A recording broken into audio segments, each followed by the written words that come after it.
Now let's start with average total cost, या फिर जिसको हम लोग एवरेज कॉस्ट भी कहते हैं। अभी तक हमने दो कॉस्ट देखे, first was average fix cost and second was average variable cost. अब देखो, जब हम बात करते हैं टोटल कॉस्ट की, तो टोटल कॉस्ट का फॉर्मूला मैंने आपको बताया था and that was fixed cost plus variable cost. तो एवरेज टोटल कॉस्ट का भी सिमिलर सा फॉर्मूला होगा। तो पहला फॉर्मूला होता है एवरेज टोटल कॉस्ट का average fixed cost plus average variable cost.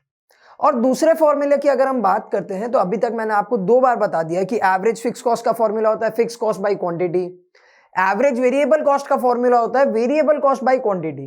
तो एवरेज टोटल कॉस्ट का क्या फॉर्मूला हुआ? Total cost divided by quantity.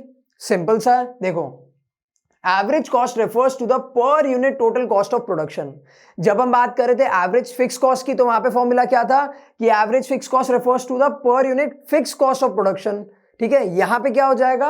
Average cost refers to the per unit total cost of production. It can be calculated by average cost. AC का मतलब होता है average cost is equal to total cost divided by quantity. Simple.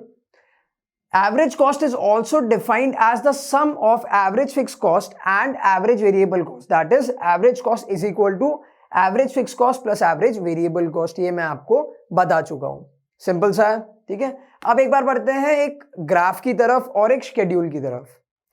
When the outputs are given 0, 1, 2, 3, 4, 5, मैंने आपको क्या बताया था कि एवरेज फिक्स कॉस्ट हमेशा आउटपुट जैसे जैसे बढ़ेगा वैसे वैसे एवरेज फिक्स कॉस्ट डिक्लाइन होगा। क्यों डिक्लाइन होगा? वापस एक बार फटाफट रिवाइज करते हैं। एवरेज फिक्स कॉस्ट की अगर हम बात करते हैं तो फॉर्मूला क्या था? Fix cost divided by quantity. और फिक्स कॉस्ट तो हर यूनिट पे सेम रहता है, बट जैसे जैसे यूनिट बढ़ेगा हमारा एवरेज फिक्स कॉस्ट कम होता जाएगा। और वो कम क्यों होगा? बिकॉज न्यूमरेटर तो उतना ही है ना, डिनोमिनेटर इंक्रीज हो रहा है। 12 divided by 1 12, 12 divided by 2 6, 12 divided by 3 4, 12 divided by 4 will give you 3। तो ऐसे धीरे धीरे वो डिक्लाइन होगा। एवरेज वेरिएबल कॉस्ट की अगर हम लोग बात करते हैं तो पहले तो वो डिक्रीज होगा बट बाद में वो इंक्रीज होगा, ये भी हमने देखा था।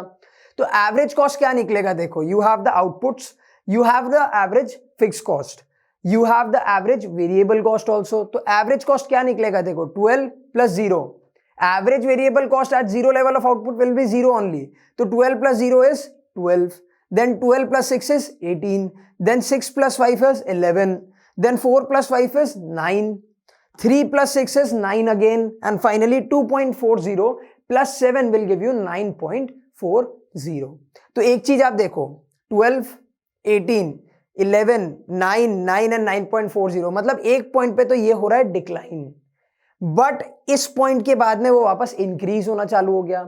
सिमिलर लॉजिक है अगेन कि एवरेज टोटल कॉस्ट की अगर हम बात करें या फिर अगर हम बात करें एवरेज वेरिएबल कॉस्ट की, तो पहले तो वो डिक्लाइन होंगे बट धीरे धीरे वो इंक्रीज हो जाएंगे।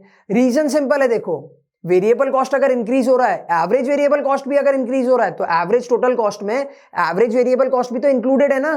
तो अगर एवरेज वेरिएबल कॉस्ट इंक्रीज होगा तो फिर एवरेज टोटल कॉस्ट भी तो इंक्रीज ही होगा ना विद टाइम।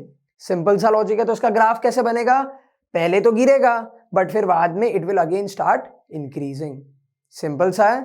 ओके, तो अभी तक हमने तीनों टाइप के एवरेज कॉस्ट देख लिए, that is average fix cost, average variable cost, और इस वीडियो में हमने कौन सा कॉस्ट कवर किया? Average total cost. अब हम लोग चलते हैं नेक्स्ट वीडियो पे।